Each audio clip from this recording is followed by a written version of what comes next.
Conectado está de volta, nós estamos falando da reaproximação entre Estados Unidos e Cuba. No primeiro bloco, nós contamos um pouco da história desse embargo. Agora, Reni, com essa reaproximação, o que pode mudar na diplomacia entre os dois países e principalmente em Cuba? E você acha que vai sair um resultado positivo dessas negociações?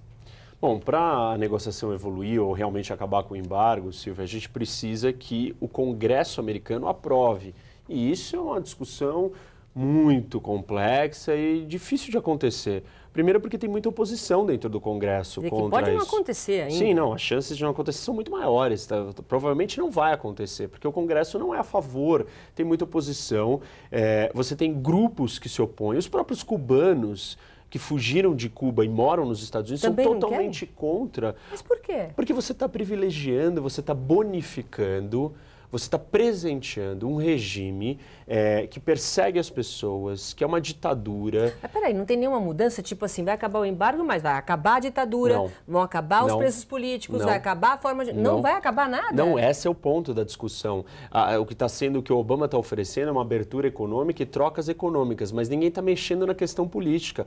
O Obama até hoje já conseguiu libertar 50 e tantos prisioneiros políticos, só que só em fevereiro, Cuba prendeu mais quase 500 presos políticos. Está prendendo. Enquanto nós estamos falando, Cuba está prendendo presos políticos. Ela continua no mesmo regime. E a grande crítica é que você está dando força, legitimando, conversando com um ditador que está ali há tantos anos. Tem estudos ou análises que dizem que Cuba, a família, os Fidesz, eles são das famílias mais ricas do mundo. Porque eles são donos da ilha. Então, quer dizer, você está negociando de uma forma totalmente aberta, formal, com um regime que é uma ditadura. Mudar. Mas por que os Estados Unidos, então? O que importa? O Obama acredita, como sempre, que ele vai trazer mudanças se lhe oferecer incentivos. Só que isso é uma grande uma ambição do ponto de vista de achar que você traz mudança econômica e aí sim você tem mudança política. Qual é o exemplo clássico disso onde não acontece? Na China. A China tem abertura econômica, mas não tem nenhuma mudança política, continua sendo um regime totalitário, ditatorial. Então, o Obama aposta que se ele abrir economicamente, a realidade política pode mudar. A crítica e o outro lado diz o seguinte, olha, Obama, você está bonificando, você está presenteando alguém que continua prendendo pessoas e não tem por que você fazer isso. Quer dizer, o que fez com que acontecesse o embargo está continuando. Continua existindo. Parte do problema existe. Um mecanismo, um gatilho, uma forma de quem sabe mudar essa história, é isso? Isso. É que tem um outro ponto que a gente não pode deixar de lado, que é qual a eficácia do embargo em conseguir o objetivo que se queria, que era derrubar o regime. O regime continua lá. Exatamente. Então o embargo também não funciona. Não funcionou. O embargo tem um custo para os Estados Unidos para você gerenciar isso. O que pode? Policiar, certificar que não está acontecendo relações comerciais. Então tem um custo alto para os americanos. Isso tudo acaba sendo burlado porque ele não é um embargo super fechado. Então...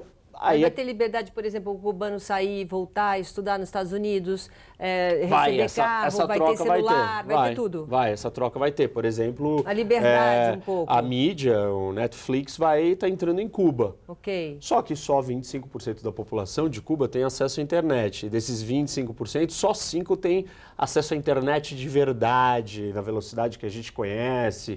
E aí tem um outro problema, a assinatura do Netflix vai custar $8 por mês e a renda média do cubano é $20 por mês. Ele não vai conseguir pagar $8 para TV a cabo.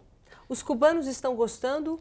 Os cubanos que moram em Cuba e os cubanos que moram nos Estados Unidos, eles estão aprovando? Os cubanos dos Estados Unidos não estão aprovando, eles não gostam dessa ideia, eles não acham justo você melhorar a situação e legitimar, conversar com um regime que fez tudo o que eles fizeram contra eles, que eles tiveram que emigrar, fugiram, perdendo suas propriedades.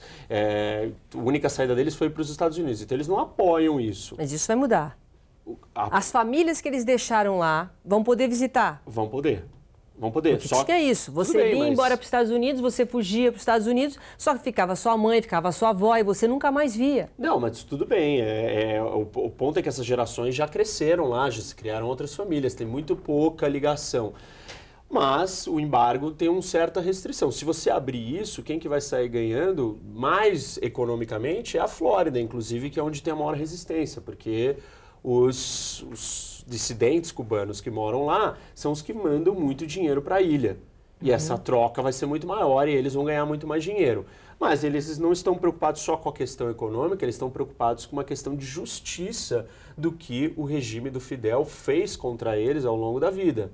E não pode vir, por exemplo, uma debandada geral? Abriu. Então, olha, eu vou trazer meus parentes de volta, eu quero que todo mundo venha para a Flórida. Não fica mais aí, vai que fecha de novo, não acontece isso. Então, já isso. existe uma lei nos Estados Unidos que se você é cubano e chega no território americano, você ganha a nacionalidade. Então, já existe um incentivo para isso acontecer. Óbvio que você tem que conseguir fugir, etc. Isso mudaria. Não sei se aqueles cubanos que estão ali gostariam, vários iriam, mas não acho que muitos ficariam. Porque eles vivem numa realidade totalmente controlada e construída, onde eles acham que os americanos ter essa abertura agora, são os vilões. Então, mas eles vão ter essa abertura agora. Agora vai ter essa abertura, vão receber coisas boas, vão começar a conhecer o que é bom. Isso é um processo, né?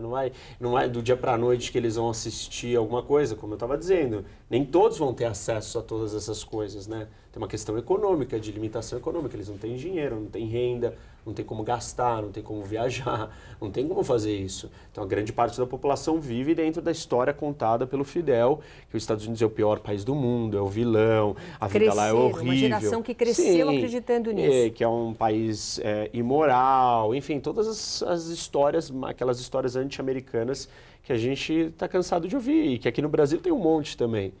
Na sua opinião, vai demorar um pouco ainda, é um processo lento? Vai demorar e a gente não sabe se vai acontecer. Óbvio que tem uma ruptura natural, porque o embargo não está alcançando o que ele teria que ter alcançado. Então tem um questionamento, vamos mudar? Vamos fazer alguma coisa diferente? A ideia é o quê? Acho que o primeiro passo talvez vai ser a eliminação disso, mas tem o problema do Congresso. Muito bem, e o Congresso está ali, monitorando o Obama. Obrigada, Reni, mais uma vez, viu, pela sua presença. Silvia. Boa tarde a todos, até semana que vem.